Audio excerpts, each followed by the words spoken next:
जय हिंद दोस्तों, स्वागत है आप सभी का आपके अपने यूट्यूब चैनल जैकपुर पे। तो आज के इस वीडियो में हम लोग क्लास 9 का मोस्ट इंपॉर्टेंट सवालों को देखेंगे, जो आपके फाइनल एग्ज़ाम और आप लोगों का जो प्री बोर्ड एग्ज़ाम होगा उसके लिए काफ़ी इंपॉर्टेंट होगा। बहुत कम समय बचा है आप लोगों के फाइनल एग्ज़ाम को लेकर के भी, क्योंकि आप लोगों का फाइनल एग्ज़ाम जनवरी में ही होने जा रहा है। तो समय काफ़ी कम बचा है और सिलेबस आपका बहुत बड़ा है।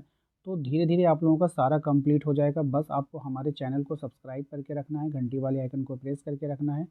और हाँ, व्हाट्सएप ग्रुप को ज़रूर ज्वाइन कर लीजिएगा ताकि हर एक वीडियो का नोटिफिकेशन आपको मिलता रहे। तो चलिए शुरू करते हैं। सबसे पहला सवाल, इस विश्व के प्रत्येक वस्तु जिस सामग्री से बनी होती है उसको क्या कहते हैं? पदार्थ कहेंगे, ठोस कहेंगे, द्रव कहेंगे या फिर गैस कहेंगे? तो राइट आंसर इसका क्या हो जाएगा? पदार्थ हो जाएगा।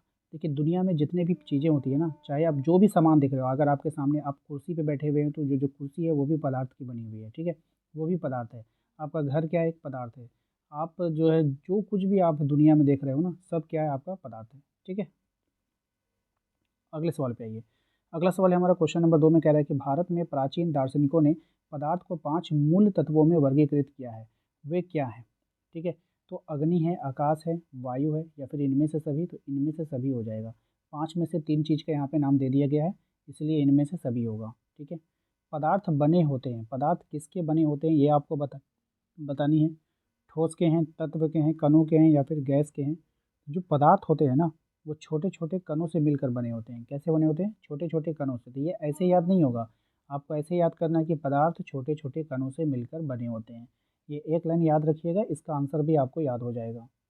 चलिए, इसके बाद जो हमारा सवाल है कि पदार्थ के जो कण होते हैं, वो क्या होते हैं? देखने योग्य होते हैं, छोटे होते हैं, सूक्ष्म होते हैं या फिर बड़े आकार के होते हैं? तो कोई भी जो पदार्थ होता है, उसके जो कण होते हैं ना, वो कैसे होते हैं? वो बिल्कुल सूक्ष्म होते हैं। सूक्ष्म का मतलब होता है कि इतने छोटे होते हैं कि आप उसको खुली आँखों से नहीं देख सकते। अब उसको देखने के लिए ना आपको माइक्रोस्कोप लेना पड़ेगा, उसकी सहायता लेनी पड़ेगी, ठीक है? चलिए, अगला सवाल है हमारा कि पानी में चीनी जैसे पदार्थ घोलने पर पानी के तल में क्या परिवर्तन होगा? तो पानी में अगर हम चीनी जैसे कोई भी पदार्थ को घोलेंगे, तो पानी के जो तल होता है ना, उसमें कोई भी परिवर्तन आपको दिखाई नहीं देगा। क्यों? क्योंकि पदार्थ के बीच में क्या होता है? रिक्त स्थान होता है। और जब आप पानी में चीनी को घोलते हो तो वो उसमें जाकर एडजस्ट हो जाता है। तो आप ध्यान देना, अगर आप गिलास है, ठीक है? ये गिलास है, आपका पानी यहाँ तक है, तो आप इसमें मान लो 3 चम्मच चीनी डालें, उसको घोल दो। ये पानी ऊपर नहीं आएगा, पानी उतना ही रहेगा। तो चीनी गया कहाँ? तो चीनी क्या हुआ, इस पदार्थ जो गिलास में जो पानी था, उसके बीच में पदार्थ, पानी क्या है? पदार्थ है। और पदार्थ के बीच में क्या होता है? रिक्त स्थान होता है। तो उसमें जाकर के वो क्या हो गया? छिप गया, यानी कि एडजस्ट हो गया, ठीक है? चलिए, अगला सवाल है, निम्नलिखित में से कौन पदार्थ नहीं है? अब आपको पहचानना है। जल होगा, ईर्ष्या होगा, गंध होगा, इत्र की सुगंध होगी, क्या होगी? तो देखिए, यहाँ पर ना इसका जो राइट आंसर हो जाएगा वो ईर्ष्या हो जाएगा। कोई भी पदार्थ होता है ना भाई, वो स्थान घेरेगा, उसका कोई वजूद होगा। लेकिन ईर्ष्या मतलब जलन, ये तो एक फीलिंग है ना। फीलिंग तो कोई स्थान नहीं घेरता है ना। आपको पता भी नहीं चलेगा कि मेरे अंदर आपके आपके लिए दुश्मनी है या फिर हम आपके लिए जो है गुस्सा कर रहे हैं, है ना? तो ईर्ष्या, ऑप्शन बी इसका राइट आंसर होगा। क्वेश्चन नंबर 7 पे आइए। पदार्थ के कणों में किस प्रकार की ऊर्जा होती है? स्थितिज ऊर्जा, गतिज ऊर्जा, ध्वनि ऊर्जा या फिर तापीय ऊर्जा? तो इसका जो राइट आंसर हो जाएगा वो हो जाएगा आपका ऑप्शन नंबर बी, गतिज ऊर्जा। तो जो पदार्थ के जो कण होते हैं ना, वो लगातार गतिशील होते हैं, इसलिए उनमें क्या होती है? गतिज ऊर्जा होती है। क्वेश्चन नंबर 8 पे आइए। ताप के बढ़ने पर पदार्थ के कणों की गति में क्या परिवर्तन होगा? तो ताप के बढ़ने पर पदार्थ के कणों के में क्या परिवर्तन होगा? उसकी गति क्या हो जाएगी? तेज हो जाएगी। जब आप ताप बढ़ाओगे तो पदार्थ के कणों के बीच की गति भी क्या हो जाएगी? वो तेज हो जाएगी, ठीक है? नेक्स्ट सवाल है आपका कि पदार्थ के कणों में का स्वतः मिलना क्या कहलाता है? विसरण होगा, परासरण होगा, संवहन होगा या फिर चालन होगा? राइट आंसर हो जाएगा इसका ऑप्शन नंबर ए, विसरण। पदार्थ के कणों का स्वतः मिल जाना क्या कहलाएगा? विसरण कहलाएगा, याद रखिएगा। क्वेश्चन नंबर 10 पे आते हैं। कह रहा है कि पानी में नमक जैसे पदार्थ घोलने पर पानी के स्तर में कोई परिवर्तन नहीं होता है, इससे पदार्थ के किस गुण का पता चलता है? तो इससे जो पदार्थ के गुण का पता चलेगा, वो पदार्थ के कणों के मध्य रिक्त स्थान होता है, यही वाला गुण पता चलता है जिसके बारे में हमने आपको बताया था। क्वेश्चन नंबर 11 पे आइए। कहा जा रहा है निम्न में से कौन पदार्थ है? स्नेह होगा, घृणा होगा, विचार होगा या फिर घड़ी होगा? तो देखिए, स्नेह, घृणा, विचार, ये सब क्या है? ये अदृश्य चीज़ें हैं, ये दिखती नहीं है, ठीक है ना? ये आप इसको अनुभव नहीं कर सकते, ठीक है ना? तो यहाँ पर आपका जो क्या हो जाएगा? घड़ी। घड़ी क्या होता है? कोई पदार्थ होता है, क्योंकि वो स्थान घेरता है, उसका कुछ वजूद होता है, ठीक है? क्वेश्चन नंबर आते हैं हम लोग 12 पे। कह रहा है कि ठोस के कणों के बीच आकर्षण बल होता है कम, अधिक या फिर नहीं होता है या फिर इनमें से कोई नहीं। इसका राइट आंसर हो जाएगा जो ठोस होते हैं ना उनके बीच, पदार्थ के कणों के बीच क्या होता है, आकर्षण बल अधिक होगा।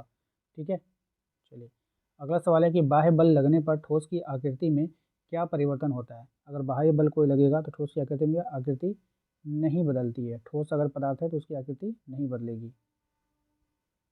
चलिए क्वेश्चन नंबर आते हैं हम लोग 14 पे। कह रहा है कि द्रवों का जो क्या होता है, जो द्रव होते हैं जो लिक्विड फॉर्म में होते हैं वो क्या होते हैं, वो आपको बतानी है। तो आकार जो होता है वो अनिश्चित होता है, उसका कोई आकार नहीं होता। पानी का कोई आकार होगा, कोई आकार उसका अनिश्चित होगा, यानी कि कोई निश्चित नहीं होगा।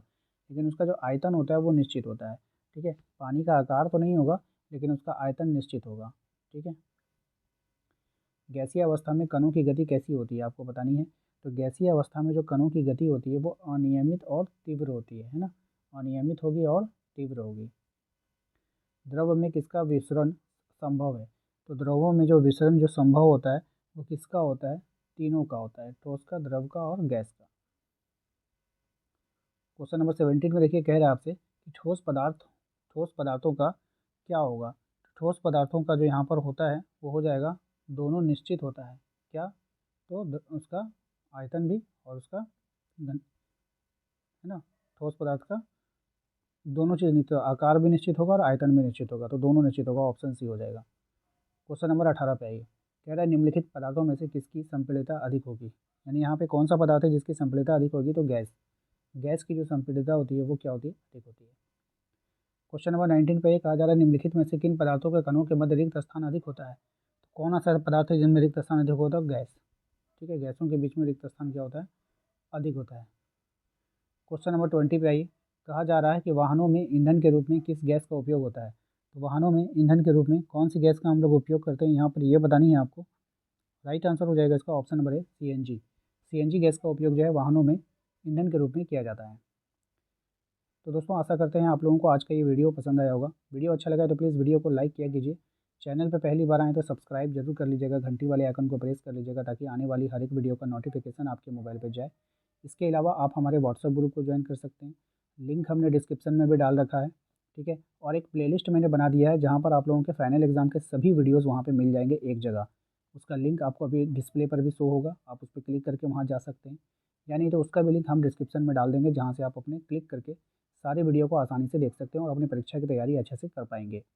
इसके अलावा आप अपना नाम, आप कहाँ से बिलोंग करते हैं, यानी कि कौन से शहर में रहते हैं, हमें कमेंट करके ज़रूर बताइएगा। हमें जानकर ये खुशी होती है कि आप कहाँ से ये वीडियोस देख रहे हैं। मिलते हैं हम लोग नेक्स्ट अगले वीडियो में। Thank you.